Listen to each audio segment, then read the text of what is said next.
Hello, everyone. It's great to be back at CyberThreat, so thank you to NCSC and SANS for having me here. Some of you might know me. I'm Saher. I work at Proofpoint on the espionage team under threat research, and I generally cover Iran and DPRK. But today we're going to talk about something a little bit different. But first, I just want to give a shout out to my team, the espionage team, for all their great work and research, some of which I'll be referencing today, as well as our crime team, whose work I have also used in my presentation. And just a couple of caveats. So this is only Proofpoint data that I've used in the talk. So it's possible that there are other sightings of the TTPs that I'll be talking about, but this is specifically from Proofpoint telemetry. And the last note is just about the TLP. So most of this is clear, and quite a lot of it you'll be able to find in our blogs. But there are a few slides marked TLP and restrict, which is just because I've used some data from internal campaigns, and so just please be aware of that. So a quick agenda. I'm going to talk a little bit about copycat crimes, which is basically what this whole presentation is about. Espionage groups, state-sponsored groups who are stealing criminal TTPs. And so we'll talk a little bit about why that might be. I'll go into three broad categories of what these TTPs look like, and I've kind of grouped them by style, access, and exploitation. So there'll be different examples from state-sponsored groups that we track that are showing the use of these criminal TTPs, and we'll talk a little bit about the origins of those TTPs as well from the criminal landscape. And finally, we'll end with detections. This is going to be just an example to show real-world application and something that was a bit actionable that we saw this year, and I thought would be a good story to include, and end with some takeaways. So why do threat actors steal from each other? I mean, there's a lot of ways this can happen, right? Sometimes it's, oh, there was a blog that got published, and oh, that looks quite cool, maybe we should try it. Let's keep an eye on what the rest of the actors are doing in the landscape. Or it could be borrowing, it could be testing, it could be adopting. But in this case, I just came up with a few potentials of why it might be.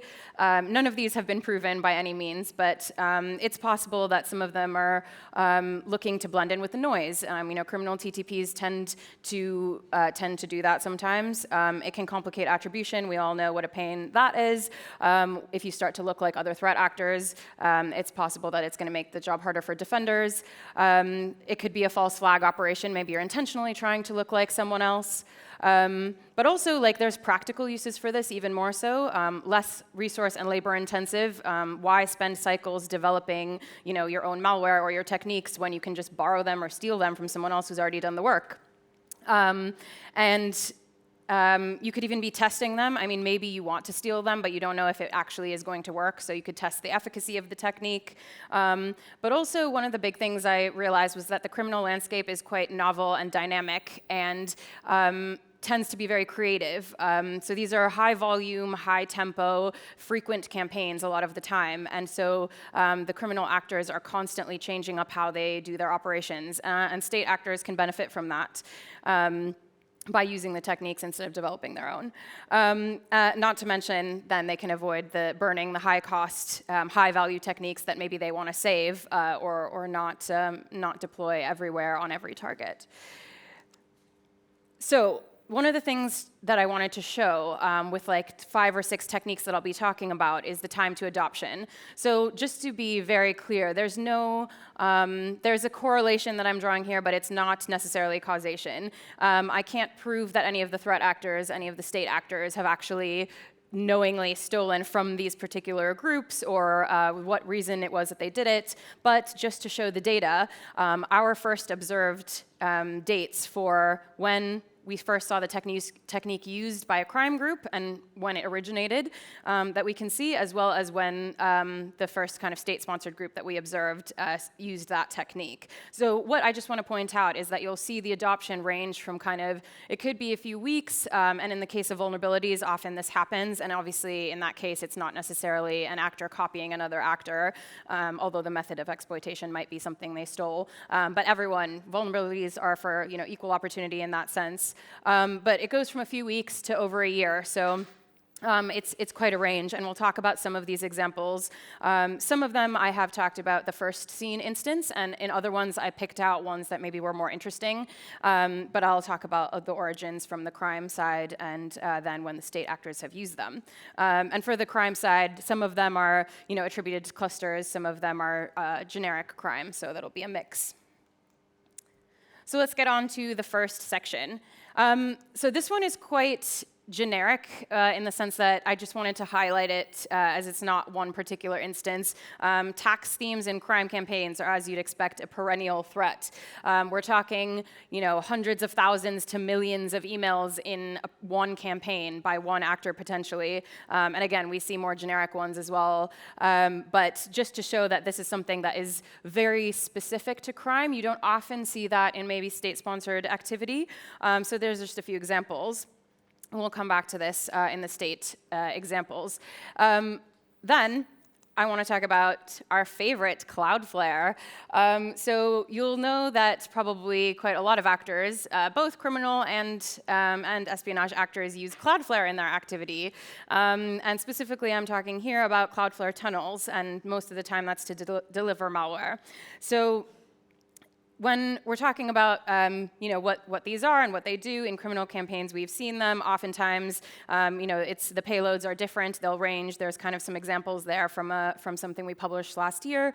But basically, this activity is using and abusing the try Cloudflare feature that allows an attacker to create a one-time tunnel without creating an account. So these tunnels are a way to remotely access the data and resources that are not on the local network, like a VPN. So each use of the try Cloudflare tunnels generates a random subdomain on the try Cloudflare domain, and then traffic to the subdomains is proxied through Cloudflare to the operator's local server. So like I said, these are just examples of some criminal criminal payloads that have ended, that are part of the infection chains. And so these ones, again, like I said, crime campaigns, hundreds of thousands to millions of messages. They'll be delivered to thousands of targets globally. They're also in a multitude of languages, and will have business type topics and lures like, besides taxes, like invoices, finance, documents requests, package deliveries, stuff like that. So just to give you an example, then when we saw this technique used by a state actor, it was August 2024, and it was kind of really weird, and we absolutely thought it was a crime campaign because there were over 20,000 messages impacting over 70 organizations globally, and the first wave of message included a few hundred daily, and then it kind of spiked to thousands more. It was absolutely tax-themed, which was wildly confusing, and there were it seemed like a very indiscriminate set of targeting, so like 18 different sectors, across the board without much again, no targeted indication that we could see. And so we originally tracked this activity as crime, and you can find, again, the details in a blog, and it was the Voldemort backdoor. But then we realized that actually this was Chinese, so that was fun. Like I said, the tax theme comes up over and over again. The messages were pretending to be from tax authorities, notifying recipients about their filings. They were impersonating tax agencies from loads of countries in Europe, and got broader, then impersonated Japan, India. Again, all very customized. The language was very specific to who they were imitating. And this is a way for actors. They were also using Cloudflare tunnels, which is what I should have highlighted as well. And you can see it in the screenshots. But this is a way for them to use temporary infrastructure to scale the operations. It provides flexibility. You can build and take down instances. It's much more ephemeral, and it makes it much harder to track for defenders, as you probably know. And temporary Cloudflare instances are, again, providing this low-cost method for attackers to stage intrusions with helper scripts and limited exposure for detection and takedown efforts. You can see why this is lucrative for them. And I want to follow that on with another technique that is closely related and often used in conjunction. So WebDAV is a file sharing protocol, and it's allowing remote management of files over HTTP. So while the Cloudflare tunnel is a service that's creating a secure, private connection from a local server to Cloudflare's edge, you also can use WebDAV to transfer files. So these have been seen in conjunction, and I'll get to an example. But it gives a lot of benefits, right? Like this is higher security for the threat actors. It's building in, higher security, but doing IP address masking. It's allowing threat actors to leverage compromised infrastructure and standard Windows functionalities to basically blend in with normal traffic and evade detection. So we saw this first in February 2023, and this was from Iced ID. And then, actually, it took probably, was it a year? Yeah, almost a year, January 2024, for us to see it in use by another state, a state actor, TA422, that you might know better as SOFA-C or APT28. So this is in one of their classic campaigns targeting government, and included a link that would basically initiate activity from webhook to execute the headlace malware as the final payload. So if you're clicking the link, then the initial landing page will direct the user to the WebDAV URL, which is hosted on a remote IP. And then there's a couple files at that location, which again you can see. And one of them is will be the initialization script for the malware to execute and stuff. So again, these links are using and manipulating legitimate Windows features, including the kind of search MS URI protocol handler to create an attacker-controlled WebDAV server. So this is, quite a gap, I would say, I guess, in the use of the techniques. There's other ones that are quite closer together in time in terms of adoption. And one of the other things I would say that I'll mention in one of the later slides is that in some cases, I wouldn't even say adoption. In some cases, I'd say experimentation, because even though we've seen some state actors use some of these criminal techniques, it's not always something that sticks, and you can speculate as to why. It might be that it wasn't that successful, maybe it was too hard to implement, or didn't, play well in their infection chain, whatever the reason might be. But in a lot of cases, we don't see that repeat use, although I will say with WebDAV and Cloudflare tunnels, it absolutely is frequent. So let's get on to the next section, which is about access. So we're talking about social engineering here, and the next slide is literally, as some of you will know, the bane of my existence. So click fix.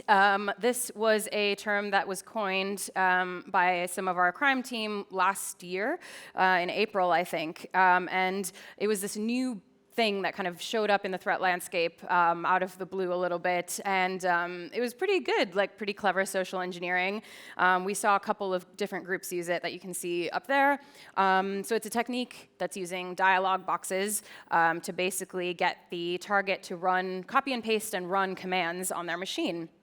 And it's very helpful. It comes with instructions. It looks like it's coming from the operating system a lot of the time. It looks very, authoritative. It's pretty creative. Fake error messages, always a really good way to trick someone. And not only is it, telling you have a problem, it's also being really helpful and offering you a solution. So this is how you fix, whatever it might be. There's one. I think these ones, were like Google Chrome ones, and basically ended in a load of different criminal payloads, like malware, like Darkgate and net support and information stealers and things like that. But basically, this can be incorporated into any kind of infection chain. We saw ones that were beginning with malspam or delivered via web browser injects. The technique is still similar at the end of the day. There's a pop-up box, text box, and it says, there's an error, error opening the document or something like that. Please do as we say and run this PowerShell. So we saw it, again, as early as March 2024, and then it actually took quite a bit for it to be adopted or, again, tested or experimented by state-sponsored actors. So These are just like a handful of examples, but there's actually like 1,000 more.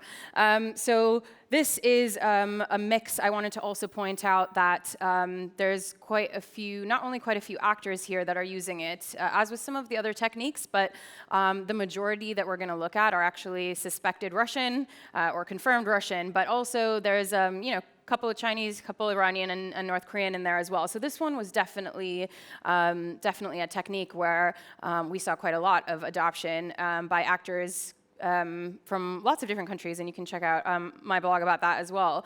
And some of these examples will be in there. Some of these were just, again, had a little bit extra. So there was one from TA450, which is also known as Muddy Water, an Iranian group. So this one was warning about a vulnerability, which is, again, kind of like extra high alert, extra urgent. And it said, run these commands to kind of get the fix. There was also another one by a Russian group called Remote Rogue that we call Remote Rogue, and this one was in a what looks like a Word document, but it's actually an HTML web page. But the best bit of this one was not only were all the instructions there in Russian, you run the PowerShell, that kind of thing. But they also helpfully provided a YouTube video as a tutorial, just in case you didn't know how to copy and paste and run commands in the terminal. So I thought that was kind of a nice touch. But basically, yeah, this is just one kind of technique that was replaced in all these existing infection chains that we'd already seen from the actors, just as a new social engineering technique. I always found this one a bit weird. It is clever, but I also think that there's so many clicks and there's so many, again, copy and pasting. Like, there's a lot of stuff. I feel like there's a lot of moments or instances for the target to be like, wait, what am I doing? Is this really what I should be doing? So I don't know. I will say ClickFix was all the rage for quite a while, but also probably pretty successful. And there's even like kind of further iterations of that. So if you've heard of FileFix, it's kind of a new development or evolution from this ClickFix technique. The next one is a favorite of mine because it's absolutely the new hotness, or at least I feel like for a lot of the actors and campaigns that we look at. The first sighting of this was a couple of years ago, more than that, January 2023, and this was from, again, a criminal example. Where the phishing emails had a kind of MFA update lures in them and sent with the intention of abusing the OAuth kind of 2.0 device code workflow. And the attachments had QR codes in them that directed to a website that would begin that authorization flow. But then the device codes were actually sent to the target in a secondary email. And so then these codes are entered into the real Microsoft authentication portal. And then basically successful intrusion means the threat actor has gotten access to the victim's accounts via the granted OAuth token. So this was, yeah, again, January 2023. And funnily enough, we actually saw a red team use this just before that. So I didn't know if I should put that as an example because it's kind of a tangent, but that was actually quite interesting. There were a couple examples of the red teams using it, suspected red teams.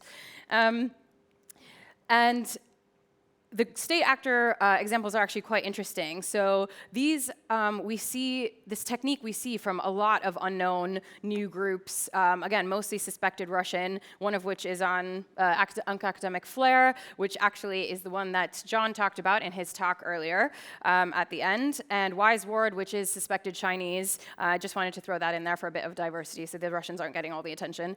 But it's the same kind of thing. There's a couple kind of variations where some of it, again, is multi-platform. Maybe you're sending codes or talking to the target on a messaging platform as well while you're also emailing them, so they expect your email. But the tricky part of this technique is that it relies on target interaction in real time. The authentication codes are sent to the target, and they're only valid for 15 minutes. So you really have to know that they're going to be checking their email, they're going to be clicking. And so again, the multi-platform thing kind of helps with that. But it also means that subsequent login attempts, if you have access to that kind of thing and you can see those kind of accounts and attempts, then could be correlated with the device code phishes. So we've had like a couple rare examples where we're able to match up the timings of the emails and the URL clicks with those account login attempts. So like I said, just a couple of examples from our UNC groups here. We're going to move on to the next section, which is vulnerabilities. So I actually should have said vulnerability because it's just one, mostly because I didn't know if I'd have time. But I picked this one because it's quite recent, and again, we've seen use by criminal actors as well as state-sponsored actors, but also it kind of ties into my detection section a little bit, so I thought it would make a good story. So CVE 2025 8088. So this is something that we saw. What I will caveat is the actor called TA829 for us, which is rom-com. So the reason I caveat that is because this is a group that we suspect is criminal, but has absolutely carried out espionage activity before. It's kind of a weird mix, so that's why it's in the 800s. And so this is something we observed earlier this year in the summer, so July 2025. And in this case, it did look like more espionage activity, but again, this weird kind of murky criminal overlap that we see with them. So they're targeting these Europe-based organizations and kind of critical national infrastructure organizations, and they're delivering this WinRAR archive. So at the time, this was a zero-day vulnerability, and basically it's a path traversal vulnerability, and it's affecting the Windows version of WinRAR that allows the attackers to execute arbitrary code by crafting malicious archive files. So these ones, again, they attach the RAR files and then they exploit this vulnerability. And it's silently extracting files that contained within alternate data streams. So I will talk about that a little bit in the next slide about how we saw other groups use it. But just to point out, again, July 2025, and again, when vulnerabilities kind of get disclosed, this kind of thing it's up for grabs for anyone, so there's not necessarily a link in that sense that state actors were copying crime, but just to show a little bit what that connection looks like, potentially. So these are just two examples that I pulled, and one of them is TA472, which is Gamradon, which is a Russian state actor, and TA406, which is actually a North Korean state actor, also known as Opal Sleet or Kony. So just wanted to, again, give some variety and not make it all about the Russians. But we saw both of these groups in September and October, I think, using the same vulnerability and exploiting it. So again, RAR archive attachments, and they ended up with different payloads, or actually kind of next stages. I think there were more follow-on payloads after that. But basically getting to an HTA file and a batch file, respectively. But the payload is concealed in these NTFS alternate data streams, and probably, again, evading detection and achieving persistence is probably kind of the main goal here.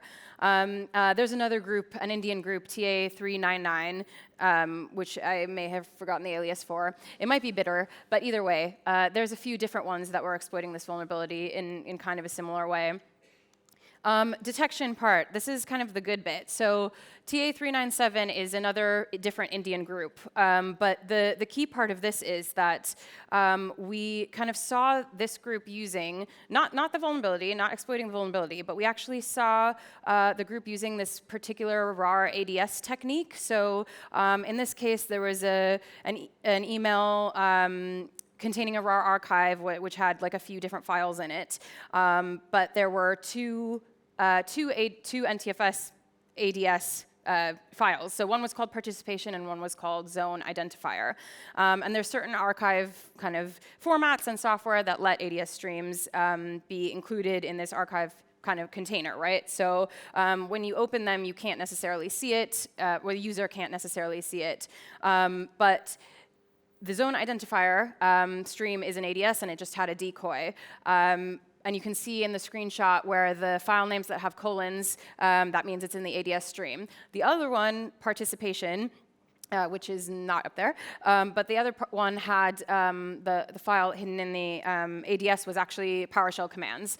So that's kind of the general technique that we saw from this actor. And the reason I mention it is because we put in detections for that, we saw this in maybe November 2024, and we put in kind of generic detections for this technique, and we're actually able to catch the vulnerability from this year and the exploitation of that vulnerability because we had this generic detection in place already, because it's such a niche thing to kind of do. So just an example, these are also available publicly. So I mentioned 399 had used the CVE. It's a different actor, so there's a specific rule for that, but there's also this generic one for ADS streams. And the technique is just hiding something in ADS, but now there's a specific CVE in ADS streams and has directory traversal, right? So the reason this is kind of just a cool, again, actionable thing that happened, or that we did, was that, again, citing in late 2024 put in this rule, and that way we were able to catch the new vulnerability when it showed up.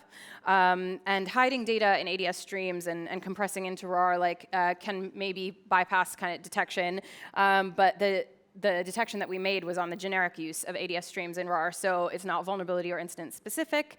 And that's kind of an anomaly to send that kind of thing over email, so we actually had no false positives from that, which is kind of cool. So I think there are more examples that I just didn't have time to fit in about, again, vulnerabilities and exploitation in this sense, but I think it's a really good kind of way to connect the technique to groups, to each other, and to the defensive detection side. And I want to finish with a few takeaways. Basically, old is new, and there is definitely a crossover from state-sponsored actors borrowing, testing, experimenting, adopting, stealing, whatever you want to call it, because we don't know for sure, stealing these techniques, novel techniques that were first developed in the crime landscape. So again, like I said, it's very fast-paced, it's dynamic. We see a lot of new ideas kind of coming through there, and some of them eventually trickle into these other sets of activity over whatever period of time. And I think kind of a few things to take away from that. Aside from the fact that, yeah, a lot of them are heavily Russian, groups, which is kind of maybe what you'd expect. We also see a few other groups and from other countries again, test these techniques out. Some of them seem to stick. Others, they kind of drop them in favor of their old traditional methods. But the idea is that they absolutely circulate. And time to adoption is, again, weeks, actually maybe days in cases of vulnerabilities potentially, but days to weeks to months to definitely over a year. And again, it's unclear how they stumble upon them. It might be something like public disclosure, but when there's such a gap in the time, you don't really know what prompted them to kind of change it up. Maybe it's because the old traditional methods aren't working anymore or as successful, and so it's time for something new. But the biggest takeaway that I want everyone to remember, and it's something that you'll have heard my colleague potentially has said before. So if you know Selena Larson from the crime team at Proofpoint, this is a big message of hers, and I think the content in the talk pretty much proves this. So if you monitor the cybercrime landscape, which again is changing and it's fast and there's a lot of new stuff happening, and you get ahead with those detections on the TTPs that we're talking about, you can absolutely catch a whole set of state-sponsored activity that maybe you wouldn't have seen before, wouldn't have thought to look for. Even if you're tracking those actors, maybe you don't have necessarily the techniques detected. You have infrastructure fingerprinting and maybe malware fingerprinting as well, but this is a huge trend that we're seeing across the board. So it makes a huge difference in your SOCs, and for, again, network defenders, the detection part, I just wanted to kind of hit home a little bit more for those of you who are practitioners in that way, that, yeah, the techniques, track the techniques, not the actors, although track the actors, because actually that's also quite fun from an intel side. But yeah, in terms of detection, I think that's really important. So crime, sometimes it's interesting. And with that, I'll wrap it up. So thank you, and I'm happy to take questions if you have them. Thank you.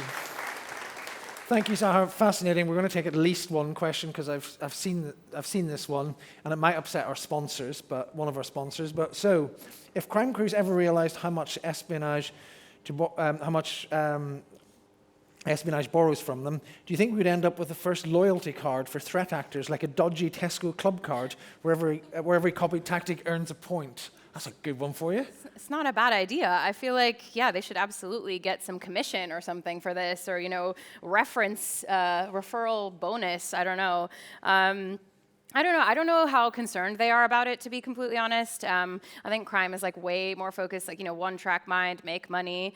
I'm not that sure. I think there have been some cases, I guess, where actors have maybe not state and crime, but there's certainly been cases where you see hijacking of infrastructure or maybe like piggybacking into a network or something like that. And I think people, actors would probably get pissed about that. But I don't know about the borrowing techniques. Maybe they want some credit. I'm not sure. But so far, we haven't seen anything like that. Well, in that case, I mean, it's a good idea for baddies. But with a pattern of attackers going the extra lengths to compromise systems to the point that there are multiple instructions like click fix or multiple layers for evasion, given the overhead for users, how successful have these new mechanisms been in real-world terms compared to older techniques? Yeah, it's a hard one. I don't want to comment too much, given I haven't really done the data collection and analysis on it, and so I don't have stats and percentages. But I will say that things like click fix and device code authentication are very widespread. It seems like, I'm trying to think of a better reason for why actors, criminal or otherwise, would kind of use these techniques if they weren't successful, right? Like, you'd think they'd want to use things that are probably easiest to deploy, but also that are working. And so the amount that we kind of see in state-sponsored campaigns as well, click fix and device code, I feel like it's definitely popular and maybe more effective. And you can see the similarities between those, right? Like, one is kind of authoritative, trying to come from the OS, giving instructions. One of them is, again, abusing legitimate services, Microsoft services. These are kind of the right way to be doing that. Yeah. Well, finally, you said the final question, it's not all about the Russians, but this question is Russia adopting the techniques, or is it more of the techniques being shared, offered by Russian-based cybercrime or e-crime groups, as it says here, to the state-sponsored actors? Very good, very interesting question. It's a good question. Again, I don't think I have the answer, but I think it probably is one of the maybe multiple reasons that you see Russian groups using it more. There's absolutely overlap between Russian criminal groups and Russian state actors to some extent. The nature of that is difficult to ascertain unless you're kind of, an intelligence agency. But I do think, the rom-com example is a good one. Obviously, there are a couple of instances or examples where you can see actors carrying out both criminal and espionage-related activity. So again, the lines get very blurred there, and absolutely in Russia, I think it's a little bit more blurred than maybe the other countries. So while I can't comment on exactly whether that is the reason or that's what they are doing, I would say it's probably one of the reasons you're seeing more of it. But fascinating end to a fascinating crossover story. Let's hear it for Saher. Thank you.